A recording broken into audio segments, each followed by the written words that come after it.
আখিরাত, পরকাল বিশ্বাস করেন এক মুমিনের জীবনের সবচেয়ে বড় সম্পদ।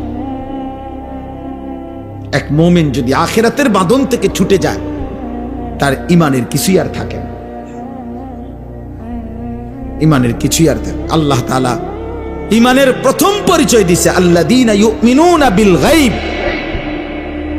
যেখান থেকে মালিক তার কোরআনের সূরা বাকারায় কথাই শুরু করছেন।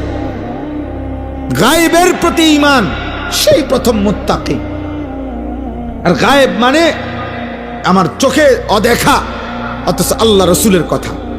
কবর, কবরের আযাব, কবরের শান্তি, মুনকার নাকিরের প্রশ্ন, মৃত্যুর সময়কার হালাত, মালাকুল মৌতের জান কবজ করা, জাহান্নাম, আখিরাত, হাসর, মিজান, ফুলসিরাত, এই সব কিছু ইউমিনুনা বিল গায়ব।